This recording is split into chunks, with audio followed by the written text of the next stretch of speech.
Welcome to Politics Chat, in which I try to answer your questions about modern politics.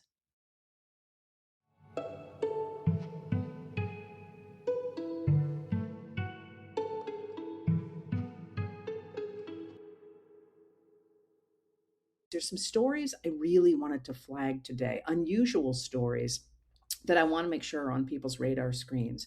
The first happened late last night, and it was a letter from Senator Ron Wyden, who sits on the Senate Intelligence Committee. And it's worth remembering that Wyden is the guy who does his homework. I mean, he's really kind of methodical in the background, whip smart, spends a lot of time focusing on finances, really, really solid senator. And the reason I lay that out is because what happened last night was he wrote a letter, an open public letter to the director of the Central Intelligence Agency, a man named John Ratcliffe, who is a Trump appointee without any experience really before this in intelligence. There's a long backstory to Ratcliffe. If you're interested, you can go through, you can go to Substack or Facebook and look at my letters. And those actually, especially at Facebook, have very good word search engines. So if you just put in Ratcliffe, you can read the whole backstory of Ratcliffe. But anyway, Ratcliffe is the director of the CIA, and he hasn't been really out in front much with this administration. Here's the letter that Wyden wrote. It says to John Ratcliffe, I write to alert you to a classified letter I sent you earlier today in which I express deep concerns about CIA activities. And then he ends with this zinger. Thank you for your attention to this important matter. Obviously, a play on the fact that Trump always says, thank you for your attention to this matter. Wyden here is saying this is an important matter. Well, what's going on with this letter? First of all, you and I and everybody has no idea what he is talking about. What this suggests is that Wyden on the Senate Intelligence Committee has seen classified information that has him so concerned about what it is and what's going to happen with it going forward that he has alerted the American public in the only way he really can that there's something big going on here. And he wants us to know it's out there. At the same time, he is reading sort of, throwing a flag across the bow of Ratcliffe to say, you're not going to be able to get away with saying you didn't see my letter about this. I'm putting this out in public that I wrote you a classified letter about this so that when we later haul you up to the Hill and make you start explaining why whatever it was you did happened, you're not going to be able to say you didn't know. So this is the kind of, I always talk about there being, when I look at the news, to me, it's like the cement coming out of a cement truck going into a foundation. It's just sort of a mixture of water and gray matter and maybe if it's cement maybe or concrete, maybe there's a rock or two in it, nothing unusual. But when there's a child's plastic toy or a leaping carp is how I think about it, you sit up and pay attention. This is a leaping carp, and we don't know at all what it is. But if Wyden is doing this, it's this is there's a lot of the stuff that happens that I don't react to. And I sit there and sort of say, well, it's just kind of like continuing the story from yesterday. This is not continuing a story. And I'm going to be watching this incredibly closely to see what it means.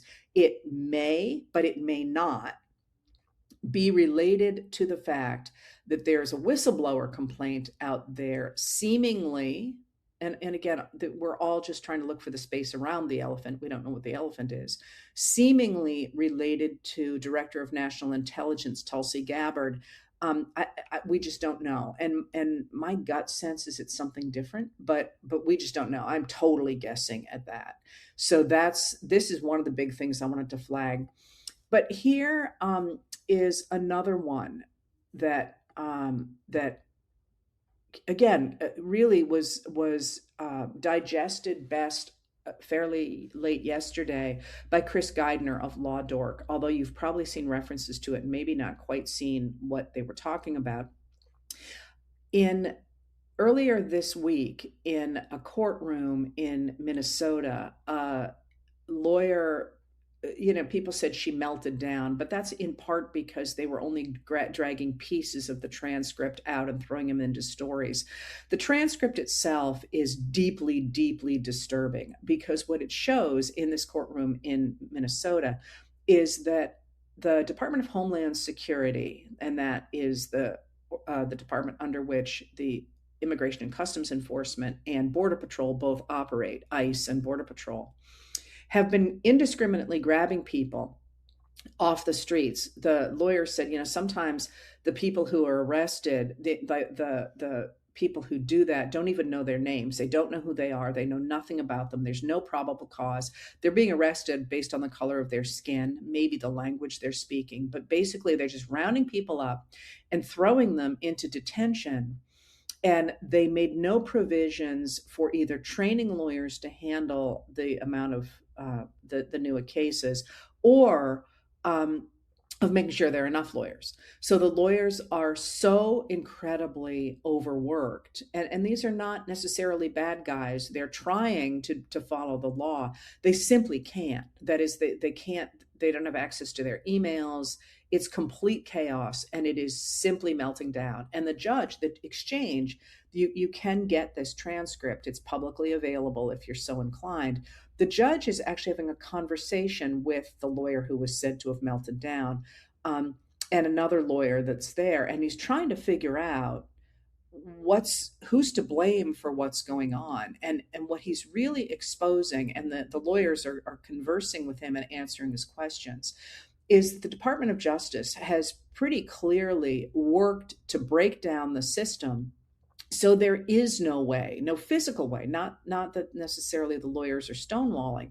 They physically cannot do what is asked of them. That is, they're supposed to get somebody out of detention, and they can't find the person, or there's not enough time, or they can't find the person who's got the keys. I mean, the transcript is shocking, and it is a real window into the fact this administration is operating solely based on ideology, on the idea they want to get rid of people of color, and they are breaking down the U.S. system in order to do it. And that is again, huge red flag, because that's not just we don't like what the law is doing to these people, or even we don't like the law.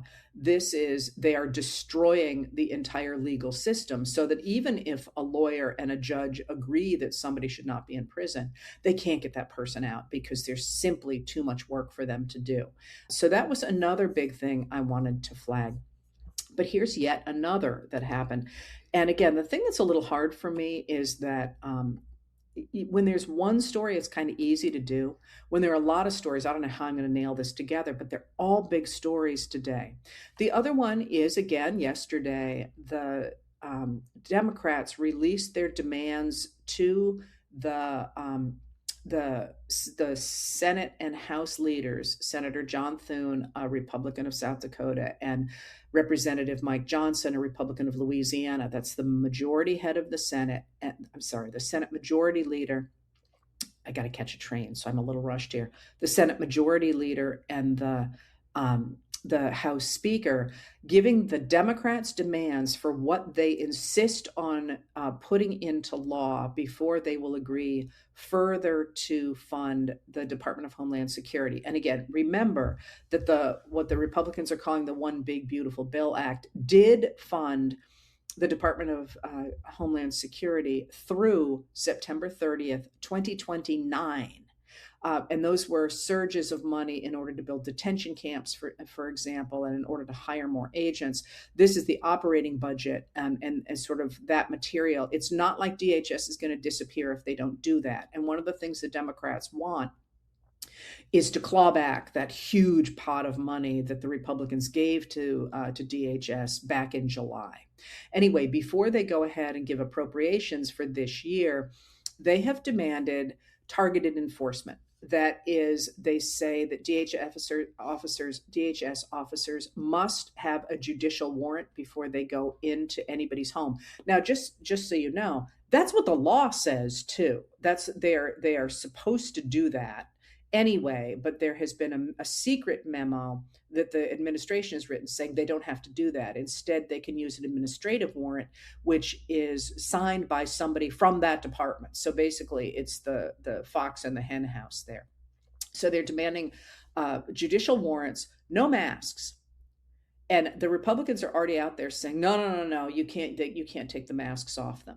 But our law enforcement officers don't have masks, right? This is a really interesting thing that they're saying you can't expose these people, which, I'm a real skeptic about the idea that there's been a pipeline from, say, the Proud Boys or, say, J6 people into these new positions.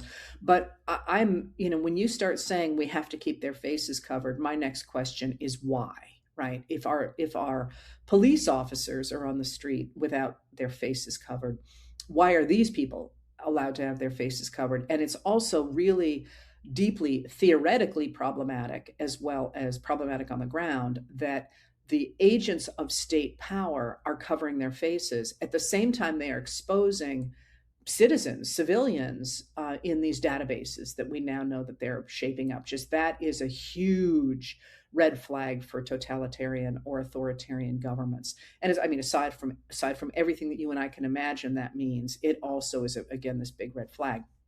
They also have to have ID with their last name that they will say if anybody asks them. And they're also supposed to display the agency, their last name, and their unique ID number on any clothing that they wear. Again, something that police officers do. They are not allowed to enforce to go grab people in what are called sensitive sites, which again was pretty standard. Medical facilities, schools, childcare, churches, polling places, or courts. They got to stop the racial profiling. That is, you can't just say you're brown or you're speaking Spanish. You must be somebody we're aiming for. They have to have a use of force policy that reflects the training of a law enforcement officer. They can't be doing what they're doing now, which is literally pointing loaded guns at people, which is never do ever in gun 101. That's sort of anybody's ever handled a gun knows you simply don't do that, and a law enforcement officer shouldn't as well.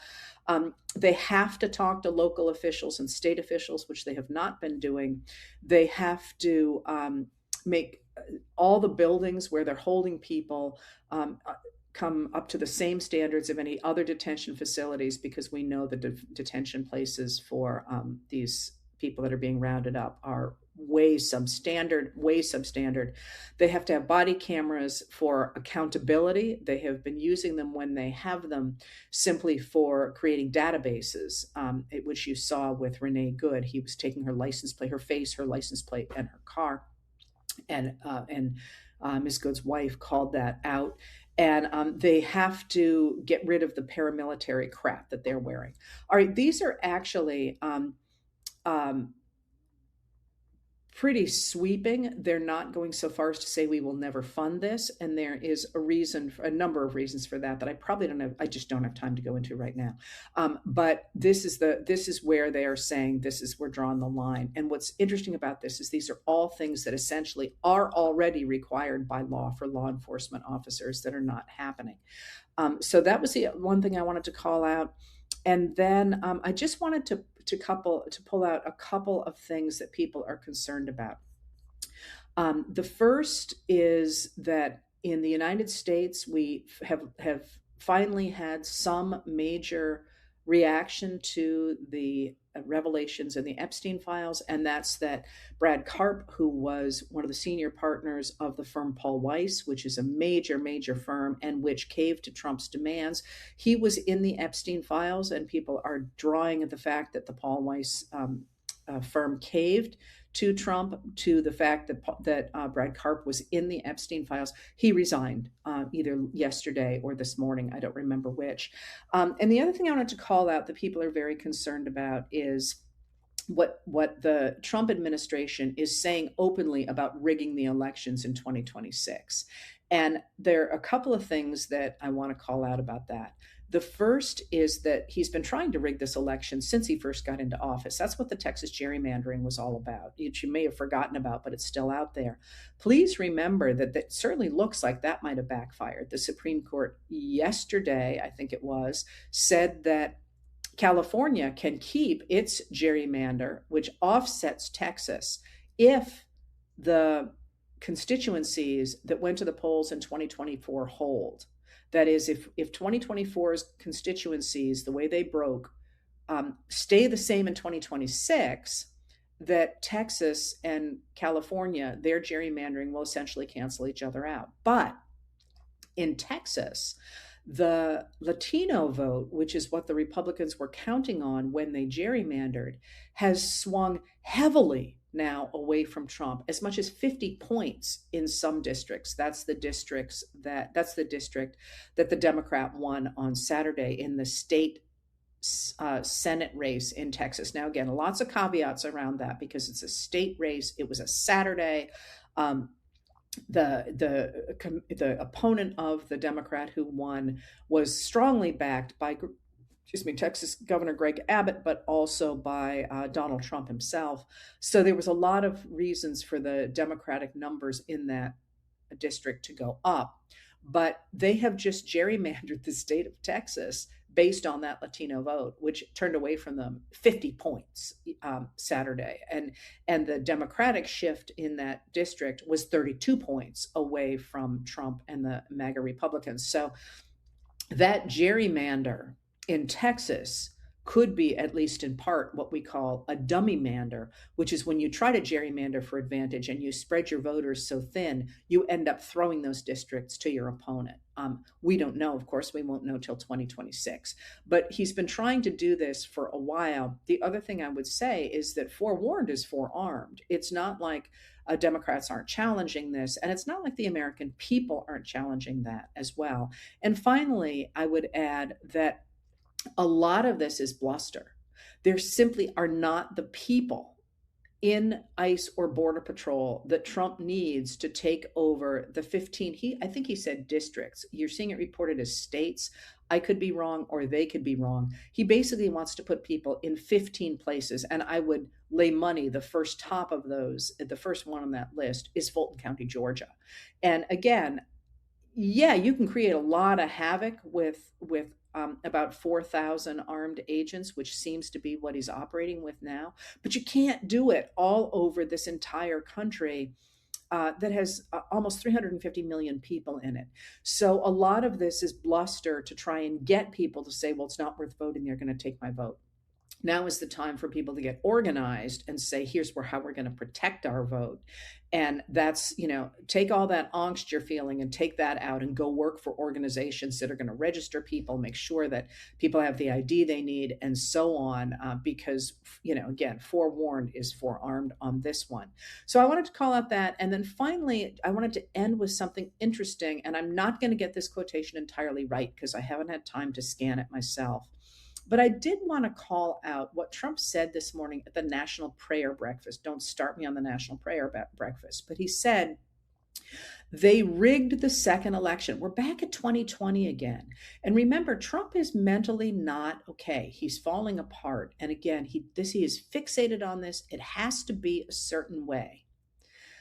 They rigged the second election. I had to win it. I needed it for my own ego. He said this. I would have had a bad ego for the rest of my life. Now, I really have a big ego. Beating these lunatics was incredible. The first time they said I didn't win the popular vote, I did. Now, this is delusional. He did not win the popular vote against Hillary Clinton in 2016. He won in the Electoral College. This has not been contested. He insists that there were millions of votes that weren't counted for him. That is simply not true. And now he is trying to insist that he won the 2020 election as well because he had to, psychologically. And I want to call that out just because it seems to me it says a lot about where he is and where this big lie is in this moment right here.